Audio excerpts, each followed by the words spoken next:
Here are things you didn't know about NHL players. Jaromir Jagr. In his own unique manner, Jaromir Jagr is steadily acquiring the title of most interesting man in the NHL. Even more impressive than the fact that he is still producing at his advanced age is the fact that he has managed to stay relevant in what has mostly become a young man's sport. Given the wear and tear Jagr has placed on his body over the past 20 years, one may wonder how he maintains his energy levels. He is rumored to be a sucker for Kit Kat bars and Reese's Pieces cups, so he may be benefiting a little from sugar rushes. We don't think it's wrong to be obsessed with something. Stan Mikita. These days, you wouldn't catch an NHL player smoking in public for fear of the massive flood of criticism that would wrap him from all sides. However, in the era of Stan Mikita, businesses were still permitted to advertise cigarettes, and wearing a camel around your lip was as ordinary as chewing gum nowadays. This seemed to apply to hockey players as well, since Mikita was renowned for smoking during halftime and then tossing the cigarette over his left shoulder. Guy Lafleur. Like Mikita, Lafleur relished the nicotine and tar that filled his lungs during the game. It raises the question of what the lungs were formed of in the past. Leather or titanium are my best guesses. Lafleur smoked more than one cigarette. In fact, he smoked several. According to legend, Lafleur was rarely seen outside the rink without a cigarette between his fingers. Why is that strange? It's strange since we are aware of the negative effects cigarettes may have on the body, particularly the lungs, which are just as important to hockey players as their legs, hands, or heads. It is nearly impossible to imagine how Lafleur and many others were able to function as human chimneys for more than 25 minutes each night. David Perron. In North America, by the time you are 16 or 17, you are either playing major junior or you pursue the college path and playing in the NCAA until you are ready to turn pro. Before you turn 18, you might be participating in Premier Leagues in other nations, such as the Continental Hockey League or the Swedish Elite League. David Perron is an exception to the rule. By the time you reach midget, often between the ages of 15 and 17, you are either on NHL radars or you are completely unheard of. In addition to playing hockey in the single-letter house league, Perron was also in B. Let's just say that he was invisible. It's an inspirational story and remarkable to realize that Perron was able to go from being an afterthought to being selected in the first round in just a few short years. Sidney Crosby. We all know so little about him since he keeps his personal matters very private. Thus, it is safe to infer that the best hockey player in the world is hiding something. Simply said, it's not the skeleton you were expecting. We are all aware that Crosby can skate. His extraordinary lower body strength plays a significant role in it. Of course, doing hundreds of thousands of squats in the gym, among other exercises, is the only method to generate that much energy from the lower body. Crosby appears to have done such a wonderful job bulking up his legs that he can't fit into normal jeans. Instead, he needs to have his pants specially stitched so that his tree trunks can fit snugly within. Danny Heatley. Heatley was born in Freiburg, Germany, and is a citizen of that country, so if he had wanted to, he could have played years as an all-star for the German national hockey team. He was compelled to make a decision while still in junior high, and he ultimately decided to remain with Canada, which was ultimately the right call. Henrik Lundqvist. Since all Henrik Lundqvist does is shred, he needs to drop the title King Henrik and adopt Shredder. He makes timely, improbable saves that break the hearts of his opponents. He ruins women's poise with his charm and luck. He's got some serious stage presence. Lundqvist is a well-known guitar enthusiast who has even appeared live on Jimmy Fallon. Does this guy really need any more help wooing women? It should go without saying that the King has many possibilities if he wants to continue working in the entertainment business after his hockey career is ended.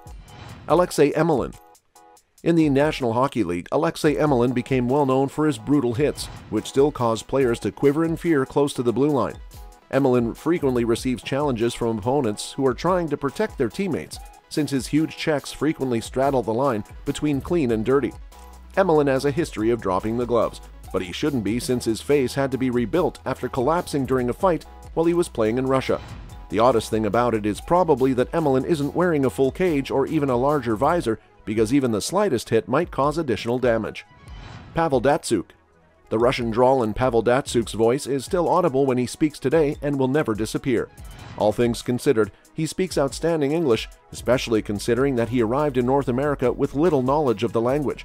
For most people moving to the West from a European country, the transition is challenging, but Datsuk addressed it head-on with a lot of randomness. Datsuk used to choose his meals in Detroit by closing his eyes and placing his finger on the menu. Whatever was listed underneath it would be his order. It's a great approach to learning about American cuisine. Ray Bourque. Give or take a few minutes, and an NHL intermission typically lasts between 15 and 20 minutes. That allows players enough time to refuel, hear a coach's fast message, perhaps watch some video, and possibly make a few tactical changes. It appears that Ray Bourque had no time for any of that. He was too preoccupied with lacing up his skates. Bourque would tie on a new set of laces before each game and during each half. For many of us, it can be years before we even consider changing our laces. Bourque placed a far higher value on the strings on his feet than we really can criticize him for because it appears to have succeeded. Alexei Kovalev. As hockey's greatest enigma, Kovalev was a man with mitts as smooth as Persian silk sheets, a captivating Russian drawl, and most nights, the work ethic of a sloth. Kovalev personifies his on-ice nickname, l'artiste, off the rink through the artist. In addition to other things, Kovalev used to dabble in jazz, specifically as a saxophonist, and flies planes in his spare time. Too bad Kovy never employed his jazz hands to perform a cello solo in the style of a saxophone after one of his numerous NHL goals. Joe Nieuwendyk. NHL players and their habits, as we've already indicated, are similar to babies and their pacifiers. Without them, they start to screech and cry. Imagine for a moment that Joe Nieuwendyk discovered just before a game that the team's equipment staff had neglected to carry his priceless baby powder. No, you heard it right. Nieuwendyk's pregame ritual includes dusting his sticks with baby powder. In addition to possibly discovering the origin of the phrase soft hands, he said that it was done to bring good luck. Steven Stamkos. You might wonder if Steven Stamkos was born with the intrinsic ability to place a puck wherever he wanted in a split second, while having the puck travel at over 100 mph, as you watch him rip a clapper from the top of the left circle. Unexpectedly, Stamkos' shooting was one of his largest areas for improvement when he was a young player. His other skills were natural gifts, but his most deadly tool took years of hard work to perfect. Considering how accurate his shot is right now, strange is the best word to use to describe it. It just goes to show that people can learn some amazing skills. Patrick Roy. Patrick Roy is live proof that the myths about goaltenders being a peculiar breed because of their eccentric and occasionally bizarre routines or habits are not merely untrue. Roy had a number of intriguing superstitions, but his relationship with his posts had to be the craziest and most chronicled.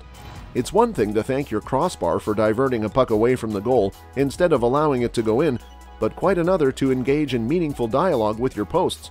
We can't really judge Roy for it either. He made communicating with red metal fashionable, and his technique was really effective. Wayne Gretzky. NHL players are extreme creatures of habit, as we are all well aware.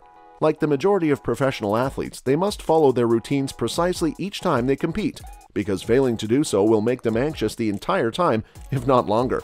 The great one himself, Wayne Gretzky, who had a particular pre-period ritual that comprised a Diet Coke, ice water, a Gatorade, and a second Diet Coke, was one of the most talented people who lived by routine. Did you know about any of these? Leave your opinions in the comments below.